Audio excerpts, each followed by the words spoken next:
para o internato, porque isso aqui cai muito em prova de residência. Então, vocês têm que pensar além da caixinha, fora da caixinha. Pensar só na prova que vocês vão fazer daqui a pouco, não, tá bom? Porque, em geral, é muita coisa parecida. Isso aqui é um tema que é, assim, toda prova de residência tem, tá certo?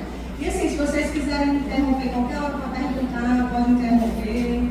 Aqui é mais uma conversa, todo mundo de boa, não tem nada disso não, tá bom? Então vamos lá.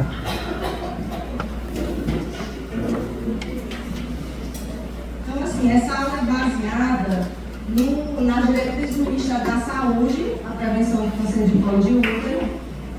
Essas diretrizes são um pouco atrasadas, estão um pouco atrasadas, são 2016. Houveram algumas pequenas mudanças, mas ainda não estão em nova diretriz.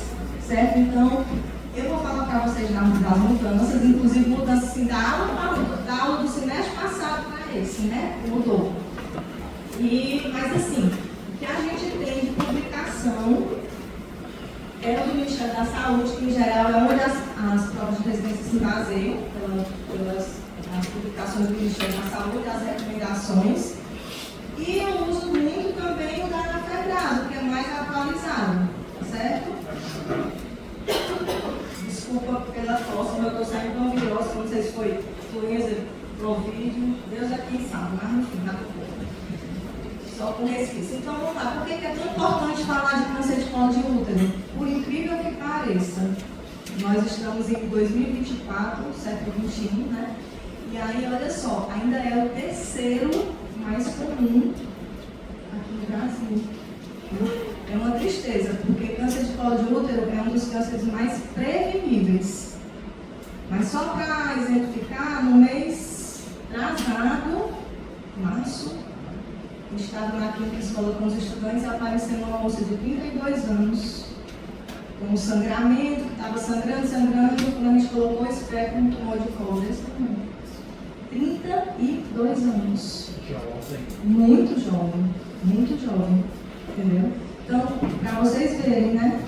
Não tem. Aliás, é muito mais comum por volta dos 40 anos. É um câncer que ele não atinge pessoas mais velhas, em geral. Se fizer tudo direitinho ao longo da vida, não é aquele câncer das pessoas mais velhas, né? Que a gente está acostumado. São pacientes, em geral, em período reprodutivo, a não ser que não tenham feito nenhum exame ginecológico ao longo da vida, né? E aí, qual é a principal causa do câncer de colo de útero? Gente, assim, não tem outra coisa a não ser o HPV. 98% dos cânceres de colo de útero são relacionados ao HPV de alto risco. Por que é 100%? Porque tem 2% aí que não está relacionado, a gente não sabe exatamente por quê. Mas assim, quase 100% é relacionado ao HPV de alto risco. Aqui no Brasil, 70% dos cânceres de colo de útero são relacionados ao HPV 16 e 18. Mas não existem só eles. A gente tem mais de 200 tipos de HPV ao todo e vários de alto risco, né? Mas esses dois são os mais relacionados ao câncer de colo de útero. O 16 e o 18 é o bicho, é o que a gente mais tem medo, que a gente pega, chega esse trem todinho, né? Outros cofatores. Porque assim, o que acontece? Será que todo mundo que tem HPV vai ter câncer de colo de útero? Por que umas têm, outras não têm, né? Lembrando também que a gente não tem só colo de útero relacionado ao HPV, tá? A gente tem câncer de orofaringe, câncer de ânus, câncer de vulva, câncer de vagina, né? Então, assim, são vários tipos que estão relacionados ao HPV. O principal é o câncer de colo de útero, mas tem outros, inclusive em homem, né? E aí, por que uns têm e outros não têm? O que a gente sabe é que é uma briga do sistema imunológico com o vírus. Quem consegue eliminar o vírus, beleza. Quem não consegue tem um risco maior de desenvolvimento de câncer de colo de útero. Mas a gente vai ver mais à frente que até chegar no câncer tem vários degraus que a gente pode diagnosticar e evitar um tratamento maior e até a morte, né? Então esses cofactores que podem influenciar no seu sistema imunológico? É o que? Imunossupressão, né?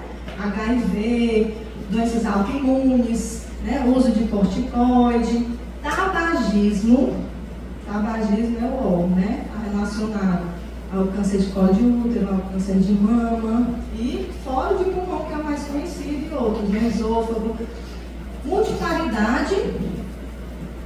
E existe isso aqui, o uso. Eu coloquei aqui, gente, porque está nessa publicação, mas a gente não sabe exatamente. Isso aqui não é comprovado em outros estudos, o uso de contraceptivos orais, né? O que será? Será que altera a flora vaginal, diminui a imunidade inata? A gente não sabe, mas está relacionado com fator de risco. Mas assim, de cara, o principal é o HPV, certo?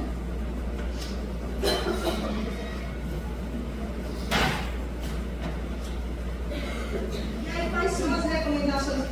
Professor, o que a senhora falou a respeito do HPV 16 e 18? É alto risco? É o principal.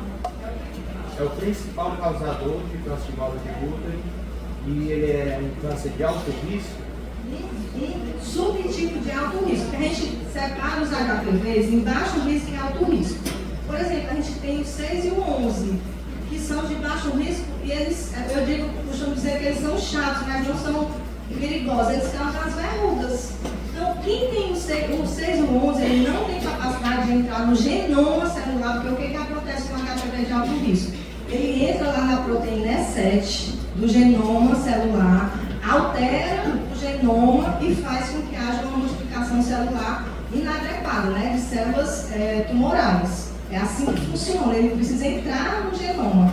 E o de baixo risco não tem essa capacidade. Ele vai lá, causa aquela verruga, que é um saco altamente transmissível, mas não é relacionado a câncer, entendeu? O 6 e o 11. Então, quais são as recomendações atuais? Lá atuais não são as atuais, né? Lá de 2016, do INCA, do Ministério da Saúde. Então, até agora, até março de 2024, a recomendação, e aí a gente ainda está fazendo isso porque ainda não mudou, é com o Papa Nicolau, a citologia oncótica, a citopatologia oncótica. A chamada prevenção, que todo mundo fala, as pacientes falam, não, eu fiz minha prevenção. O que é a prevenção? É a citologia. Então, como é feita? A gente vai já ver como é feita, né? Qual é a faixa etária que deve ser feita? Será que eu preciso fazer no menino de 17 anos de idade? No menino começou a ter relação um dia desse? Não, não precisa. A gente pesquisa outras coisas nesse perfil, mas a recomendação é iniciar o rastreio aos 25 anos.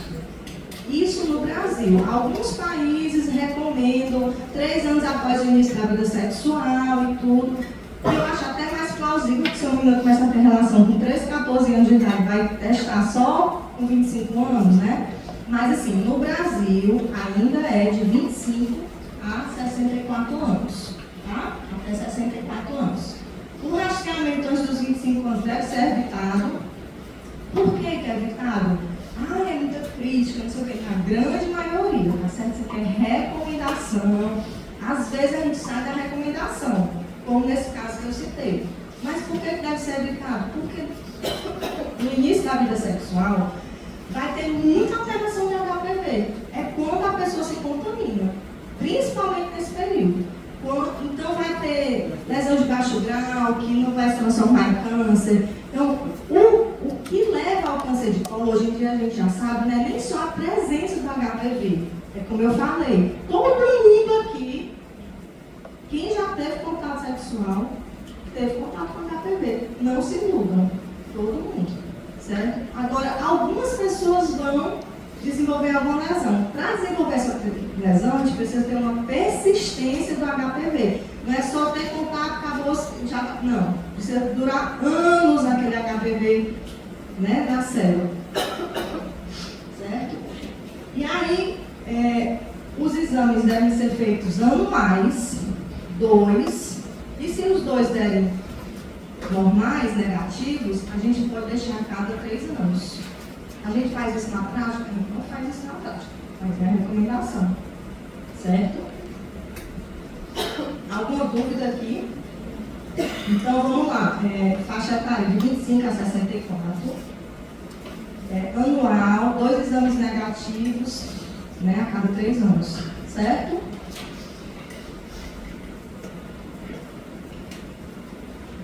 E o problema da citologia, gente, por que mesmo a gente faz assim? Vocês sabem que tem muita citologia, muita paciente no posto, é um exame que é fácil ter no posto, não tem, né? Mas por que é que tem tanto citologia?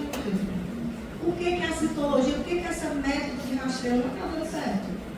Não é só aqui no Brasil, é no mundo todo, né? Principalmente nos países em desenvolvimento, né? Os países da África ainda é maior o índice de a prevalência do câncer de colo de útero. Então, por que não está dando certo? Porque a gente precisa ter uma amostra boa. E aí é onde a gente falha. A citologia, para ser boa, ela precisa ser bem colhida, fazer um esfregaço bem legal e ser bem avaliada lá pelo cara que vai olhar, pelo citopatologista. Ou seja, tem muito jeito para dar errado, né? Então, a amostra, ela precisa ter, ela pode se tornar ser insatisfatória. Se ela não tiver célula suficiente, como é que eu vou dar um diagnóstico, avaliar a célula se eu não tenho célula? Então, às vezes, uma paciente com atrofia, uma senhorinha lá, já na menopausa, na pós-menopausa, 60 e tantos anos, tá desse jeito o colo, cheio de petequia da atrofia, do ressecamento. Eu colho aqui quase não tem material. Entendeu? Então, a gente tem um esfregaço hiposcelular. Se a paciente estiver sangrando, se a paciente tiver tido relação, por que precisa ter 3 dias de abstinência sexual para colher, pelo menos 3, né, para colher a citologia? Justamente porque a gente pode aí ter as células ficarem cobertas por material, né, e a gente não conseguir avaliar por hemácia, por espermatozoide, e se tiver um processo inflamatório acentuado por leucócito. Ou seja, a citologia, ela não é para diagnóstico de corrimento, embora se use muito na prática. Ela é para diagnóstico de câncer. E para diagnóstico de câncer, a pessoa não pode estar sangrando, não pode ter tido relação, não pode estar com corrimento, ou seja, não pode um bocado de coisa, né? Tá? Caso isso aconteça, eles recomendam que a gente repita o exame depois do tratamento. Então, muito comum, às vezes, a gente pegar uma senhora de 60 anos, na menopausa já há 12, 13 anos, a gente estrogeniza e faz uma citologia, não faz logo no primeiro momento. Entendeu? Por quê? Porque é uma chance muito grande de não prestar aquele exame. Aqui desconfigurou um pouquinho, mas só para vocês entenderem um pouco o que é a citologia, tá bom? Aqui é mais para vocês compreenderem como é que acontece. Então, a gente tem no colo do útero um processo chamado de metaplasia. O que é metaplasia? É uma mudança de epitélio, é comum no esôfago, né? E no colo do útero são os locais que a gente mais tem metaplasia. Então, esse processo, ele é um processo em que está tendo uma transformação celular, né, muito forte. E aí é justamente a faca e o queijo do HPV chegar lá, entrar no genoma da célula e causar lesão, né? Então, lá no colo do útero, a gente vai ter células escamosas e células glandulares. O HPV pode chegar nessas 2 células. Quando é na célula glandular, é um câncer bem mais rápido e mais agressivo, que é o adenocarcinoma. Tá? Então, na citologia, quando vocês pegarem o resultado da citologia, a gente precisa ter a representação dessas células, para a gente saber que a amostra foi bem colhida. Então, a gente precisa ter células escamosas e células glandulares, ou células escamosas e células metaplásicas, que é justamente a representação da JEC. Alguém já ouviu falar o que é JEC? Junção escamo-colunar. Então, quando a gente tem essas células aqui, é sinal que você colheu bem e que está com boa representatividade. Tá? E aí, como é que a gente colhe bem? Isso aqui é super importante para quando vocês chegarem lá no internato, vocês saberem fazer, né? Então, é muito simples, né? escovinha, principalmente naquelas pacientes em que a jegue está lá dentro do canal por conta da idade, as mulheres mais velhas, né? Então, a gente precisa fazer a coleta desse jeito para ter uma boa representatividade. Mensagem passada, a senhora usando ser legal, tem que ter 2 amostras separadas. Isso. Mas se eu tiver só uma, né, indicativo para eu repetir. Bom, é uma excelente pergunta. Não assim, ela não vai repetir no próximo ano, eles não recomendam, porque só tem o escamoso repetir a citologia, não, entendeu? Eles pedem para não deixar assim os 3 anos, repetir no ano seguinte, certo? Porque esse objetivo da repetição é porque como o exame, a sensibilidade dele é baixa, quando a gente repete mais vezes, a gente tem mais chance de pegar alguma coisa, né? Porque a citologia, ela tem a sensibilidade baixa, mas tem uma boa especificidade. Então, se você tiver lá na citologia uma lesão de alto grau, vai atrás, porque deve estar em algum cantinho lá tem, entendeu? Mas quando dá normal, às vezes não é tranquilizador. Então, você tem que juntar com o que você viu, o exame físico e tudo, entendeu? Então, eles não recomendam repetir imediatamente, recomendam repetir com um ano. E aqui, gente, é para vocês se habituarem também com a nossa classificação atual, que já é bem antiga, mas é a que está em uso ainda, que é justamente isso aqui, ó. Alterações benignas, que a gente vai já ver o que é.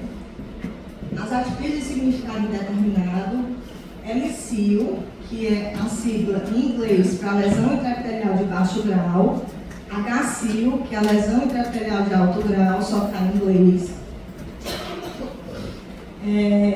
Adenocarcinoma in situ e carcinoma invasor. Isso aqui é o que a gente vai pegar na citologia, esses resultados que a gente vai pegar na citologia. E aí, de acordo com esse resultado, você vai ter que fazer alguma coisa. Então, são as alterações benignas, metaplasia, reparação, inflamação, alterações recorrentes de radioterapia, quimioterapia, os achados da flora vaginal, lactobacilo, gardnerella, tudo isso aí são achados benignos, certo? Que não tem nenhuma gravidade, tá? Se a gente encontra célula endometrial, que eu nunca peguei no curso, assim, a gente coloca o que tem que colocar, mas eu mesmo nunca peguei. Você tem que investigar se a paciente estiver fora do período menstrual, mas se você colher ali, eu parei de sangrar ontem, colhi hoje, pode ter ainda um resquíciozinho de célula endometrial lá, né? Porque a menstruação é a descamação do endométrio, então a gente pode ter, tá certo? Eu mesma nunca peguei, mas pode ser que tenha.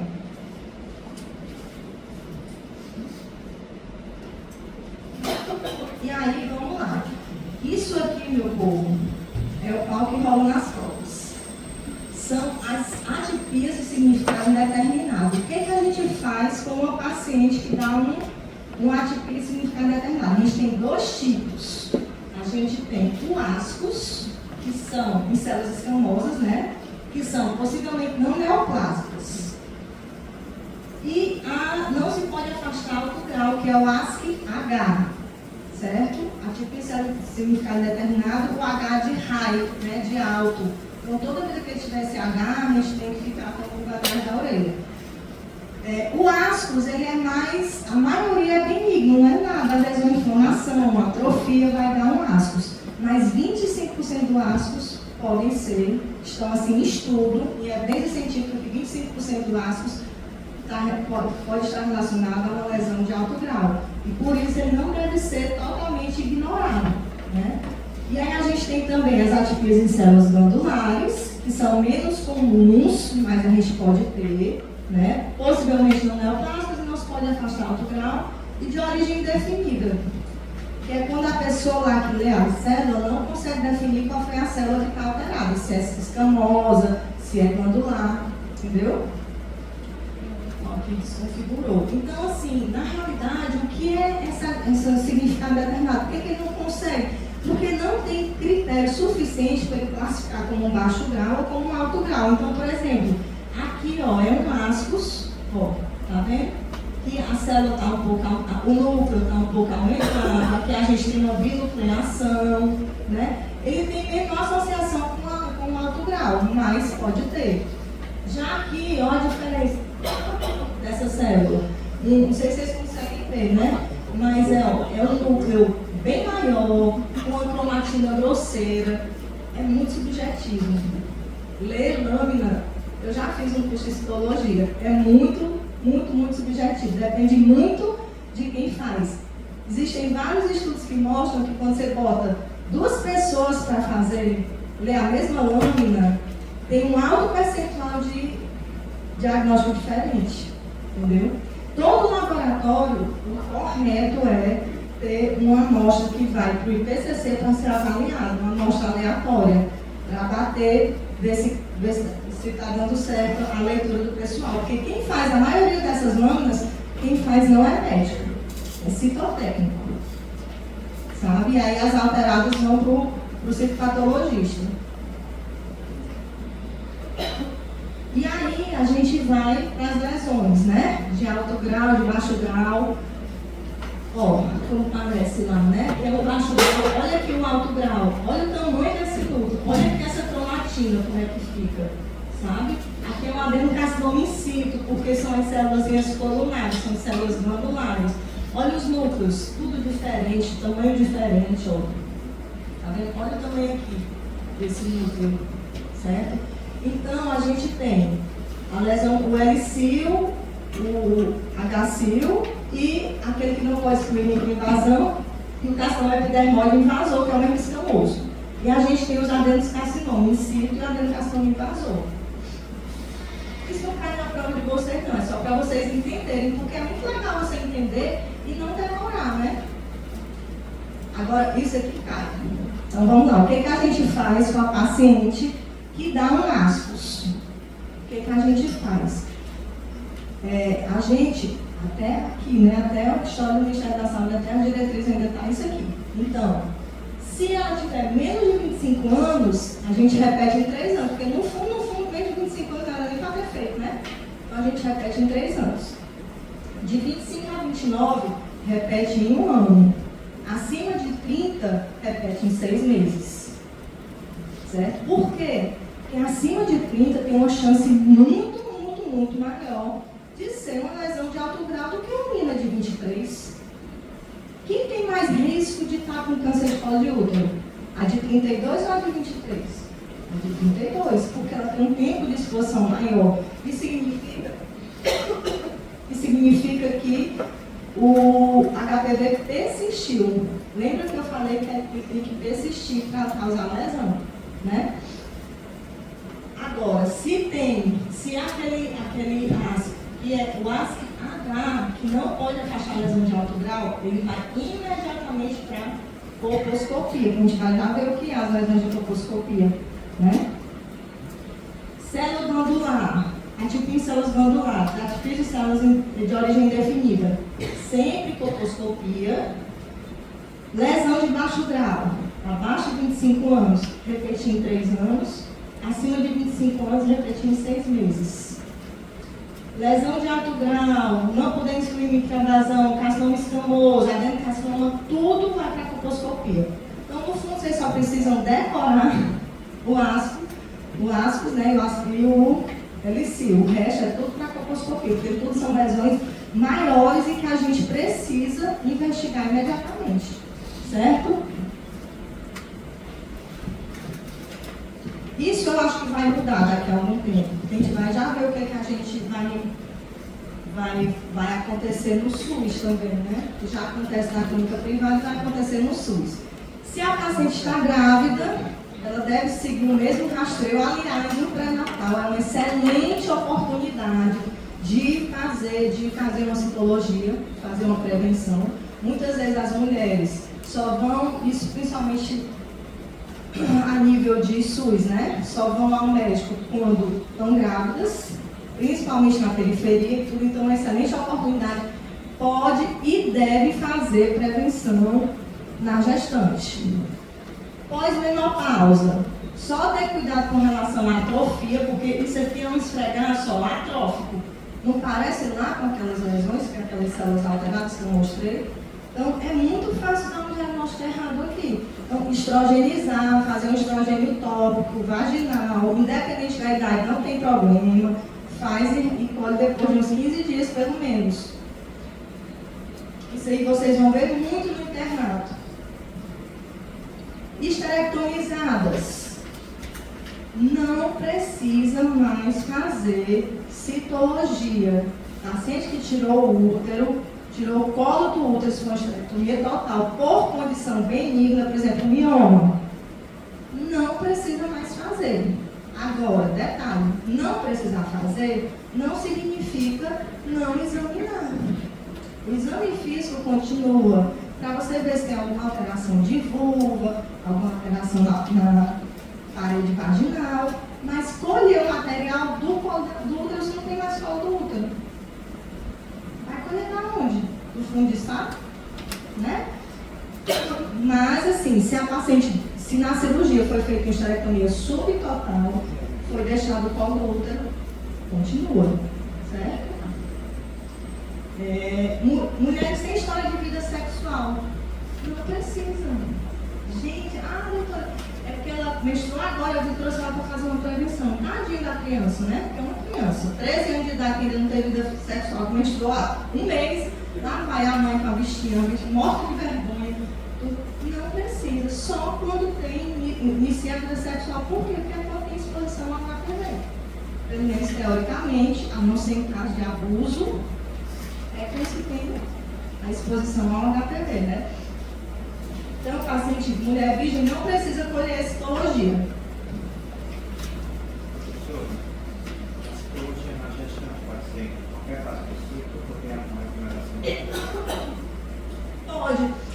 Assim, poder pode. Agora é melhor quando é no começo, porque as alterações do útero ficam muito embebido, muito cheio de sangue, aí você vai colher sangra, aí já não fica uma citologia tão boa.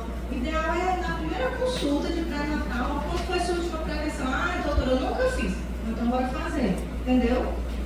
E aí também lembrar sempre de questionar a paciente que está fazendo pré-natal, se ela não tem corrimento e tudo. Por quê? Porque vulvovaginite aumenta o risco de parto prematuro.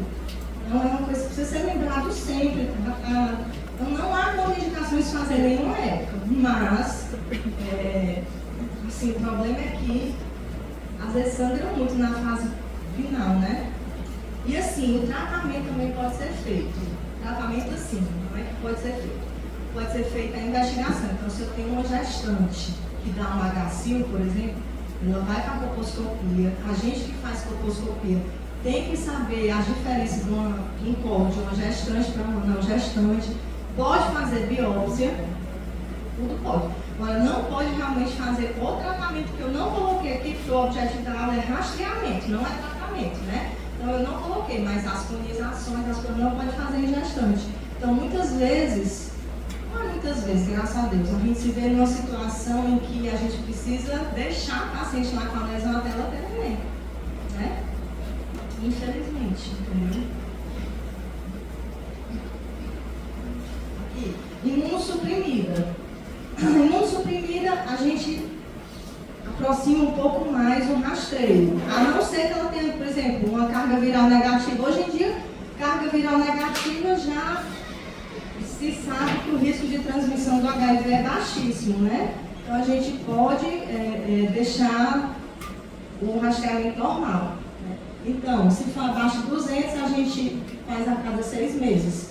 Né? E aí, após o início da atividade sexual, a gente faz de 6 em 6 meses no primeiro ano e depois deixa anual. Não fica a cada 3 anos, como na paciente, né, imunocompetente. Tá certo?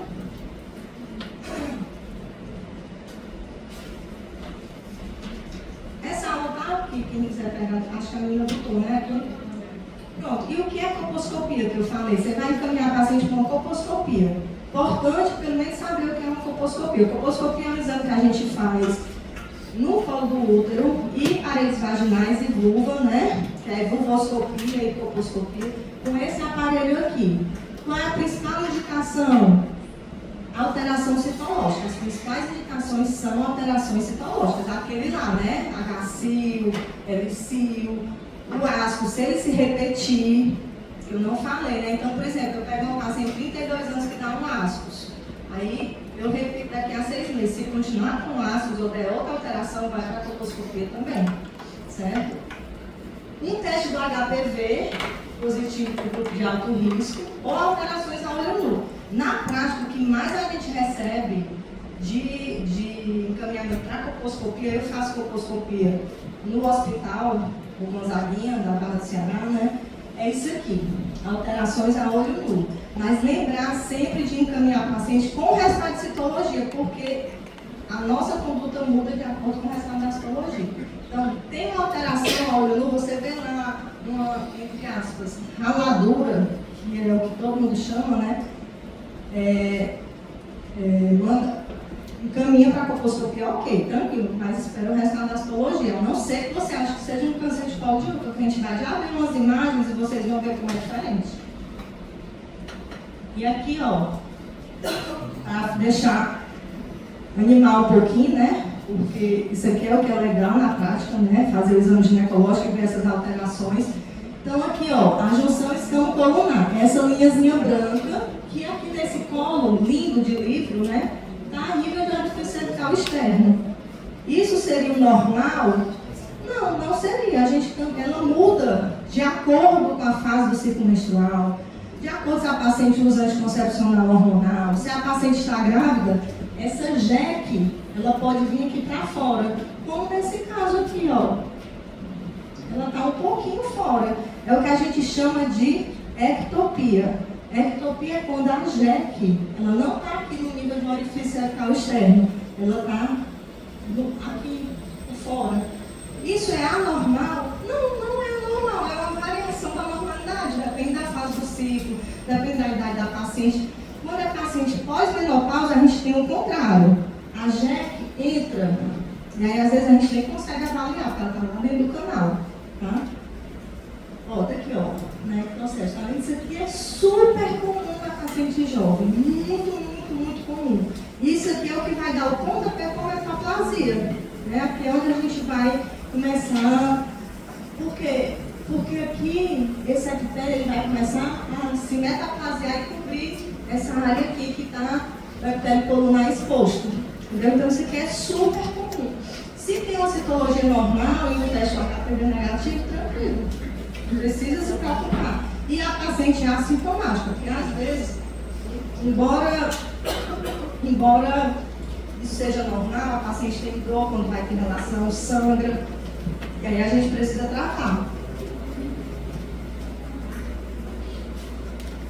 Isso aqui é outra coisa pelo qual eles não recomendam prevenção abaixo dos 25 anos, porque a maioria das mulheres jovens tem ectopia, a grande maioria.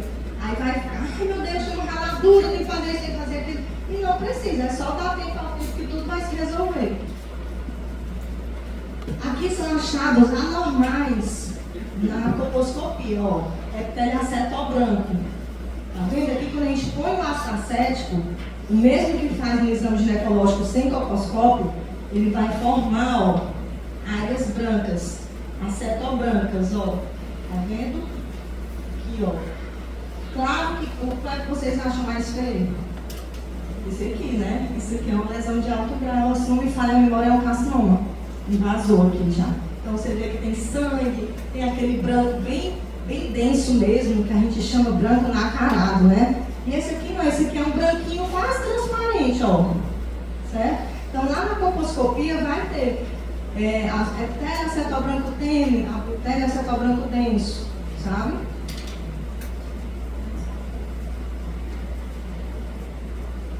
E aí, será que a gente vai conseguir um dia erradicar o câncer de colo de útero? Gente, para isso a OMS lançou uma meta, que é a meta dos 90, 70, 90. Ou contrário, mas 70% das mulheres submetem a um teste de rastreamento de alta performance. A citologia não se aplica aqui. Ela, infelizmente, não tem uma alta performance, né? Aos 35 e aos 45 anos, 90% das mulheres identificadas com lesões serem tratadas em tempo hábil e 70% das meninas serem vacinadas contra HPV até aos 15 anos. Era para ter estado 90, 70, 90. 90% das meninas totalmente vacinadas contra o HPV. É porque essa meta ficou conhecida como 90, 70, 90. É como eu troquei a ordem, aí eu troquei. Mas é o quê? 90% das mulheres com lesão precursora serem tratadas, 70% fazem um teste de alta performance aos 35 e aos 45 anos e 90% das meninas vacinadas contra o HPV. Vocês sabem qual é a nossa taxa de vacinação do HPV? Quem aqui é vacinado contra HPV? Meninas e meninos? Olha aí para trás. Não tem nem 50%. Não tem nem 50%. Nem 50%. E nós estamos aonde? Na Unicristos, né? Com pessoas que, teoricamente, assim, têm uma família, né? Tem um entendimento maior. Aqui, imagina lá na Barra do Ceará.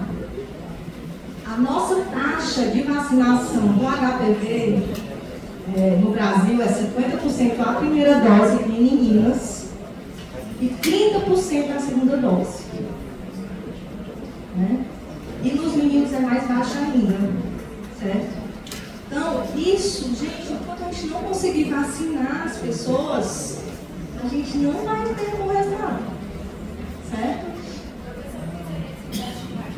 Vamos já falar. Já não pode ficar na frente dos bois. Cenas para daqui a pouco. E aí, eu vou falar aqui das duas vacinas que a gente dispõe, né? Atualmente, aqui foi uma coisa que mudou no dia 8 de março de 2024, o esquema de vacinação. No SUS, a gente tem a Gardasil. E quem se vacinou aqui deve ter se vacinado com a Gardasil. Eu imagino. Porque foi a que chegou no PNI em 2014. Né, que há contra 4 tipos, o 6, o 11, o 16 e o 18. Ó, o 16 e o 18 aí, os perigosos. E os outros, HPV de alto risco? A gente não tinha vacina, né? Aqui no Brasil não tinha. Tá? E aí, qual é o esquema? A recomendação do laboratório era vacinar 2 doses, mas o Ministério da Saúde mudou agora, seguindo o exemplo de outros países. Porque se a gente fosse vacinar todo mundo, a gente não tinha vacina suficiente no mundo. Não tem produção de vacina suficiente. Então, o que eles querem? É melhor mais gente vacinada com uma dose única do que menos gente com 2 doses ou 3, né? Então, pacientes imunocomprometidos, de 9 a 14 anos, agora é dose única. Antes eram 2 doses, agora é dose única. E o Ministério está fazendo o que a gente chama de catch-up. O que é o catch-up? É buscar aquelas pessoas que perderam a vacina na época da pandemia, né? Porque 2020, 2021, acabou-se, ninguém se vacinava. Quem completou 14 anos ali, 15, não se vacinou mais. Então, o que eles disseram? Não, vamos pegar essas pessoas até 19 anos e vamos dar uma dose única também. Então, temporariamente, estão vacinando de 9 a 19 anos uma única dose, certo? Acima de 20 são 3 doses. Mas aí também não tem mais no posto de saúde. O que foi que melhorou também? Né? Pessoas com papilomatose recorrente entraram, faz um laudozinho, o médico faz um laudo, e ela vai no posto e faz 3 doses, independente da idade. Pessoas que sofreram violência sexual, entrou no ano passado também para vacinação, e aí é de acordo com a idade. Pessoas, né, com câncer, pessoas que têm HIV vão sempre tomar, muito comprometidas vão ter sempre tomar 3 doses, independente da idade.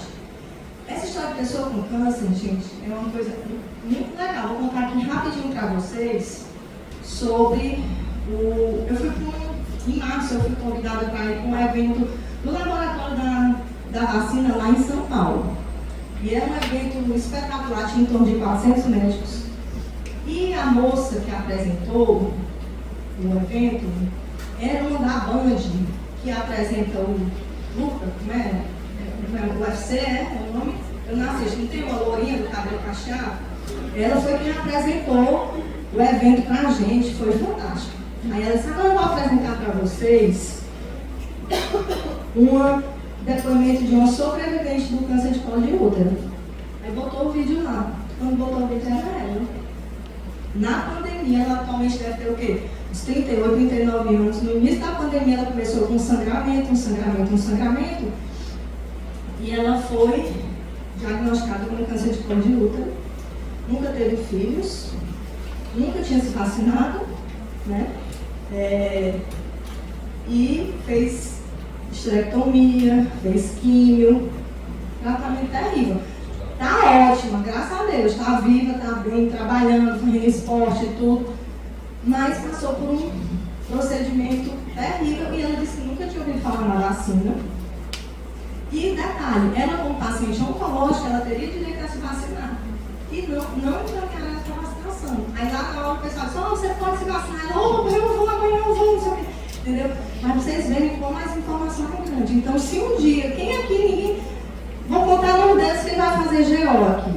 Mas se você for fazer oncologia, se você for fazer traumatologia, reumatologia, o que for, tem que lembrar que a vacina do HPV para paciente oncológico é dada no SUS, gratuitamente. Infelizmente, eu acho que isso aqui com o tempo vai mudar. A vacina que a gente tem é a Gardasil, né?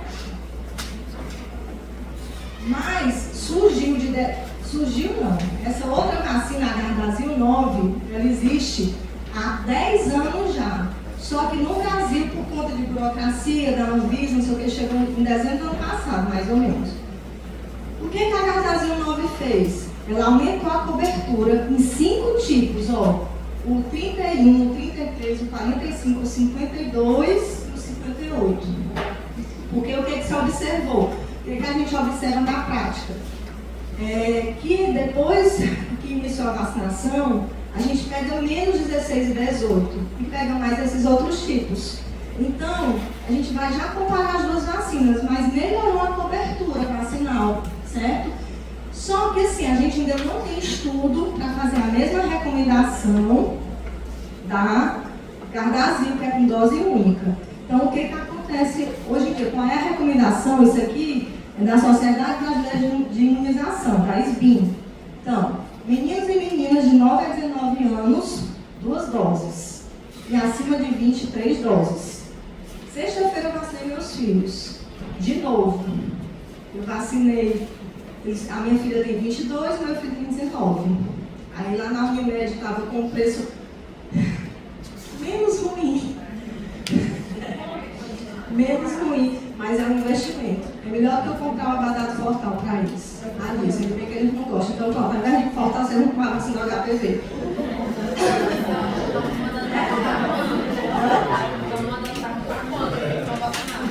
Não, então, eu vacinei meus filhos. Por isso que eu aproveitei e paguei logo 2 doses para o Raul e 3 doses para minha filha. R$800 a dose. Só que parcela em 10 vezes. Então, ao invés de eu digo sempre isso, ao invés de eu comprar um vestido, eu vou dar para os meus filhos, né? Mas assim, o preço cheio é R$970 mil. Por aí, eu até tenho aquela do Rio Mar, ela me mandou mensagem um dia desse. Não sei o que, quanto é que fica a vacina? E ela, qual a idade da minha filha? Eu sou ginecologista, eu quero saber para eu recomendar para os pacientes. Estava uma dose R$1.300 lá no Rio Mar. Vocês estão gravando não, né? Então não posso falar o nome assim. Aí por isso que eu aproveitei, porque até sexta-feira está nesse preço melhor, eu paguei logo a dose tudinho para eles irem tomar, né? E dividir em 10 vezes, porque não está sentado. Mas é papo de médico cooperado. Não é para por isso que eu aproveitei. Mas assim, eu vou dar outra dica que eu dou para minhas pacientes, viu?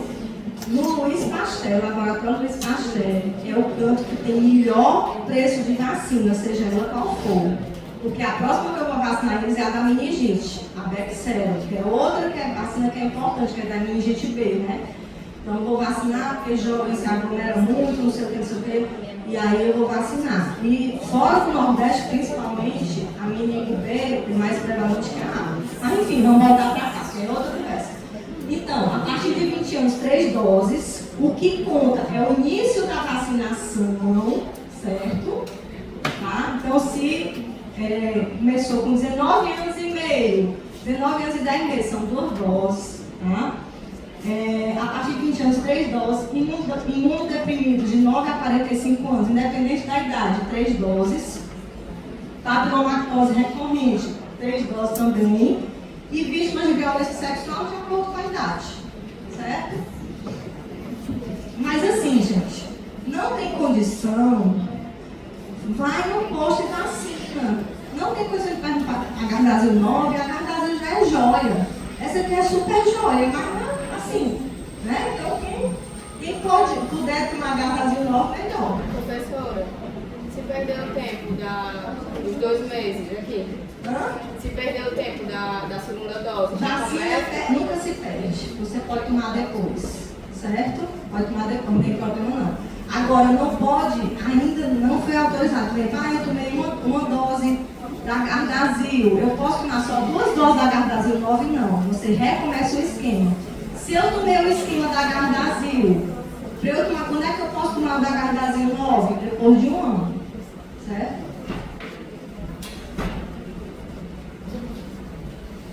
E aí, comparando as 2 vacinas, olha aqui como a Gardasil 9 melhorou, né?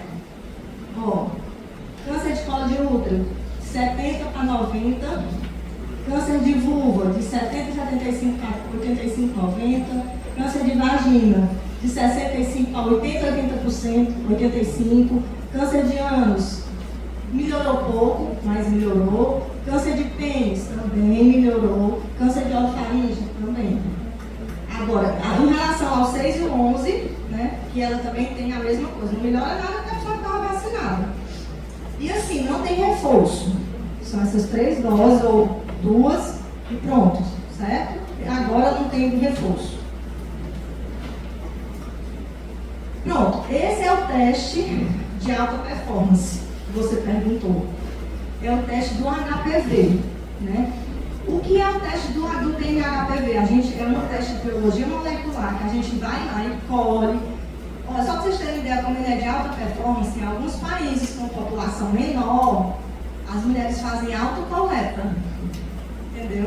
A pessoa pede, por exemplo, Suíça, por aí, pede, vai para casa, ela colhe, faz uma autocoleta, produz na vagina até o máximo que puder e vai deixar no laboratório. E os estudos mostram que a eficácia é a mesma do médico ou de qualquer outro profissional de saúde escolher. Então ele é de alta performance. Esse é o teste que a gente deve fazer, certo? Ele detecta muito, a sensibilidade dele é muito maior, porque ele vai detectar o DNA. Então, às vezes ele detecta o HPV, às vezes não, na maioria das vezes ele detecta o HPV antes da paciente ter lesão. E aí o que a gente faz com essa paciente que o teste do HPV deu positivo? A gente deixa aquela paciente bem pertinho da gente. Uma paciente que tem que fazer citologia de 6 em 6 meses, tomar a vacina, porque embora a vacina não seja terapêutica, ela é profilática, mas assim, os estudos mostram que quem é vacinado responde melhor, elimina o vírus melhor, mesmo as pacientes com lesão, a vacina evita a recidiva, né? E sem falar que dificilmente uma pessoa vai estar com 9 tipos de HPV, né? Vai estar com um e ainda vai prevenir os outros, certo? E aí o que acontece? Quando a gente faz um teste do HPV, a recomendação internacional é repetir só com 5 anos. Entendeu? Então, embora ele seja mais caro, mas na realidade ele não precisa ficar sendo repetido com mastologia. Por quê? Porque ele é de alta performance. Né? E aí, no dia 8 de março de 2024, porque março, gente, é um março lilás, por isso tudo aconteceu em março. É o mês de combate ao câncer de colo de útero. Né? Então, o governo incorporou o teste do HPV ao SUS. Incorporou assim, vai comprar os testes, né? Mas a gente ainda não sabe como é que vai ser aplicado. Ainda não mudou a diretriz, a gente ainda não sabe como é que vai ser aplicado. Qual é a recomendação atual dos órgãos internacionais? Oh, meu Deus, configurou tudo, né?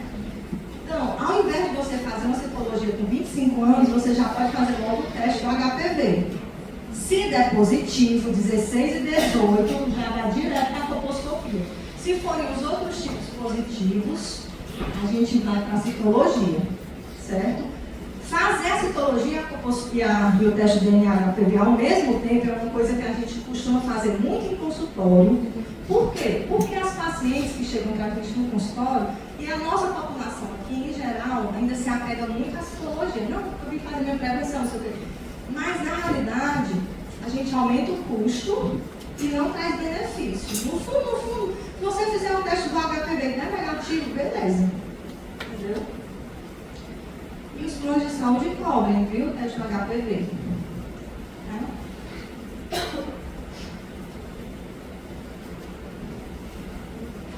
Pronto, então, colo de útero era aquilo. Aqui é mais rápido porque é o de corpo de útero. Alguma dúvida sobre o colo do útero? Querem perguntar alguma coisa? Podemos ir adiante.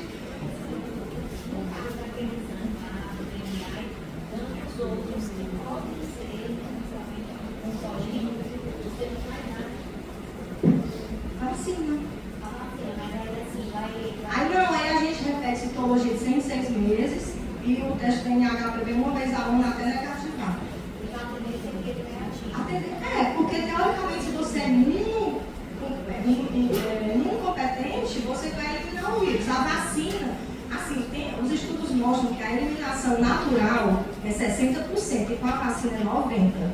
Então, por isso que a gente sempre recomenda a vacina. A gente ainda não sabe por quê, mas, como eu falei, embora não seja terapêutica, mas ela é como se ela desse um boom na imunidade e a pessoa ajudasse a eliminar o vírus. Porque o objetivo é eliminar o vírus. Ou ele ficar numa carga viral tão baixa, que ele não cause nada, entendeu? Fica indetectável. Fica, porque eu não devia ter botado aqui para vocês uma foto de um exame.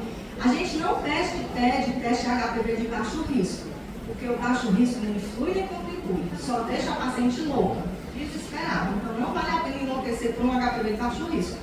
De alto risco até vale um pouquinho, mas a gente controla, então tranquilizar a paciente no teste HPV de alto grau positivo. Não é uma coisa para se desesperar, é uma coisa para a gente dividir as pessoas. Aquela paciente que deu negativo, ela nem precisa voltar todo ano. A paciente que deu positivo, ela precisa voltar de 6 em 6 meses. Ela tem um risco maior de desenvolvimento de lesão, né? E aí o objetivo da gente é pegar a lesão pré-neoplásica, que são a NIC2, NIC3, e não as lesões de alto grau, e não pegar um câncer já, entendeu? Esse ano eu dei um diagnóstico, a devemos 5 diagnósticos de câncer de colo de útero esse ano, mas eu dei um diagnóstico no consultório de uma mulher de 42 anos, um adenocarcinoma com 16 positivo. E o teste do HPV, outra grande aplicação dele é pós-tratamento.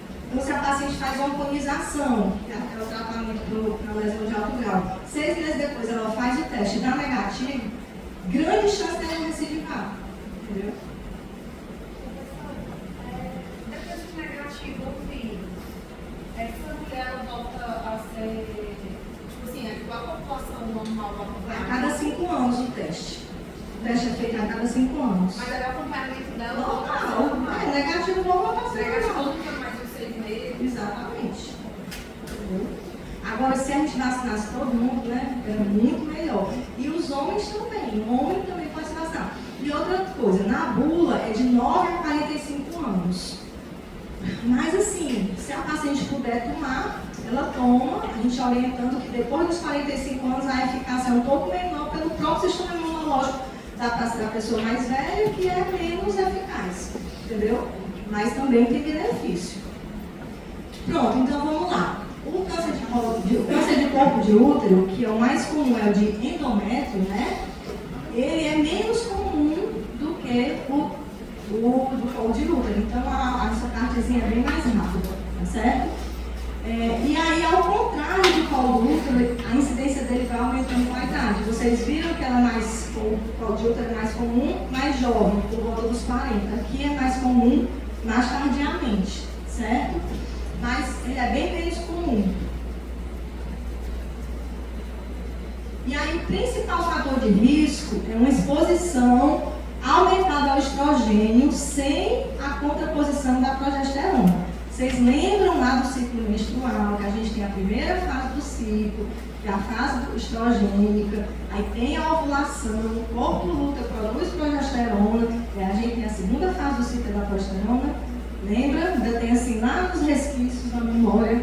Mas assim, o ciclo menstrual é isso, primeira fase estrogênica, segunda fase progesterona, porque ovulou. Nas pacientes que não ovulam, por exemplo, SOP, que é outra coisa extremamente comum no nosso dia a dia, né? E nas pacientes com obesidade, por exemplo, que tem uma maior conversão de estrogênio, porque o estrogênio é convertido em intensidade de pulso, né? Então, essas pacientes têm um risco maior de ter câncer de colo de útero. Então, quando a gente pega uma paciente com SOP, eu pego muito no consultório, muito, meu Deus do céu, é demais. Ou um diagnóstico errado, enfim. Mas a gente precisa ter cuidado com o quê? Paciente com SOP aumenta o risco de doença cardiovascular, aumenta o risco de diabetes, porque a base da SOP é a resistência insulínica, né? Eu digo que o nome ovário é só para simplificar uma coisa que é bem mais complexa, que é uma síndrome metabólica. Então, aumenta o risco de cardiovascular, aumenta o risco de diabetes e aumenta o risco de câncer de endométrio. Então, a gente não pode deixar uma paciente sem menstruar 4, 5, 6 meses. Porque aí ela fica. Como é que acontece com essas pacientes com SOP? Fica lá, o estrogênio papai e o endométrio. Aumentando isso 3, 4 meses, até que eles estão. Agora terminar, né? E aí, então, essas pacientes, a gente tem que fazer alguma coisa. Ou seja, anticoncepcional, ou um DIU de progesterona, alguma coisa a gente precisa fazer, ou só progesterona, alguma coisa a gente precisa fazer para evitar essa exposição desordenada ao estrogênio. Outra situação, a obesidade, é super comum paciente com obesidade não menstruar corretamente, justamente pela conversão de estrogênio no tecido adiposo. E às vezes a gente vai botar um DIU na esteroscopia, a gente vê lá o endométrio parecendo uma flor de tão proliferada. Essa paciente, se a gente não cuidar, ela vai ter câncer, hiperplasia endometrial e câncer na frente, né? Então, outros fatores, diabetes, idade mais frequente na pós-menopausa, nulidade, infertilidade, isso aqui porque está tudo relacionado à ovulação, né, gente? Está tudo relacionado a não ovular corretamente. Idade precoce da menarca, idade tardia da menopausa, por conta da exposição maior ao hormônio, ao estrogênio. Isso aqui muito raramente, mais raramente, é uma predisposição genética. Então, mulheres, por exemplo, é outra coisa que está acontecendo demais. Paciente que faz reposição hormonal com quem não é ginecologista. Aí o povo passa uma progesteronazinha gel. Não, vou mandar manipular o seu hormônio. Mandar manipular, você vai fazer um estrogênio, testosterona, progesterona, tudo gel. Tu vai gastar R$800 lá na farmácia de manipulação e tu vai ter câncer de endométrio.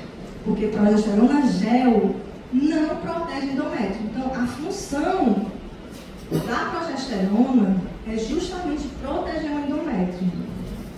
Tem gente dizendo por aí que toda mulher tem que tomar progesterona por causa disso, por causa daquilo. Não tem evidência científica. Então, a gente faz progesterona na reposição hormonal em mulheres que têm útero para proteger o endométrio. Pacientes estereconizadas não precisam fazer progesterona. Ela não tem mais endométrio. A não ser que ela tenha endometriose. Se ela for estereconizada, for endometriose, ela vai precisar fazer, porque vai ter foco de endométrio fora do útero. Mas se não tiver, não precisa, certo?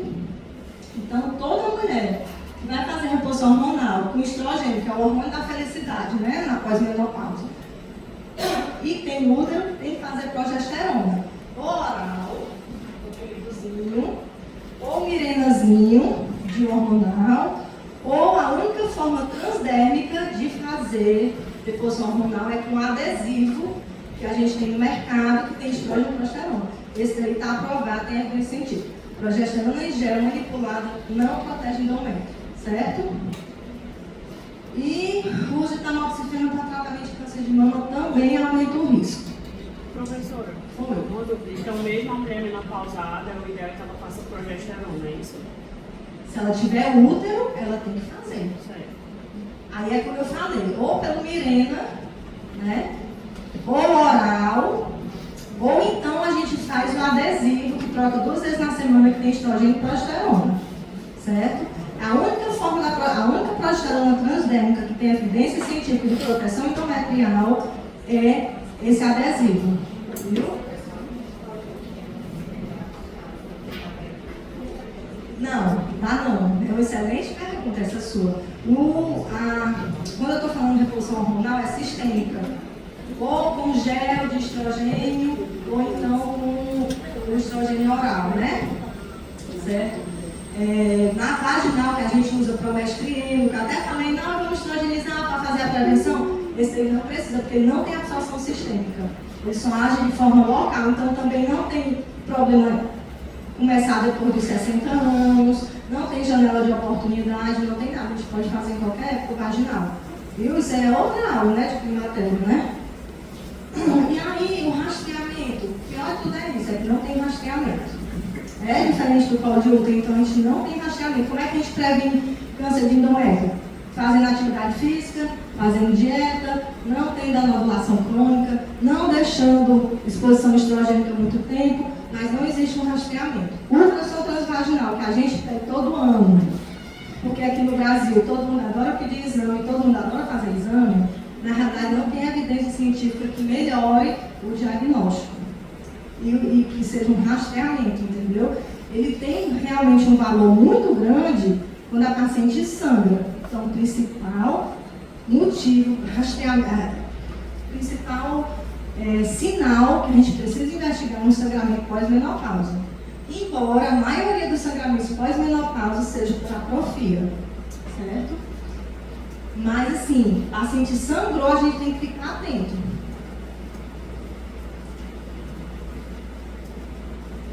Então, ultrassom transvaginal, se a paciente sangra, 60 e poucos anos e tudo, paciente sangra, né? Menopausa é o que, gente? Menopausa é quando a pessoa passou um ano sem menstruar, né? A situação de pegar a menopausa. Então, a pessoa passou um ano sem menstruar, de uma hora para outra sangra, a gente tem que pedir um ultrassom transvaginal e avaliar o endométrio. Ó, esse aqui é o útero e aqui é o endométrio, certo?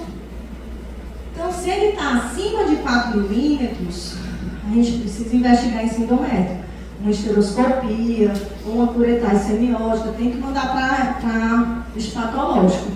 Se está com menos de 4 milímetros, né, a gente só se a paciente sangrar de novo, porque pode ter sido uma atrofia, que às vezes acontece. Fica tão ressecadozinho o endométrio que ele sangra, certo? Então, se for uma coisa pontual e no ultrassom dá um endométrio muito fino, é pouco provável que tenha alguma coisa. Então, o ponto de corte é 4 milímetros. Pacientes que fazem reposição hormonal, esse ponto de corte aumenta para 8, certo?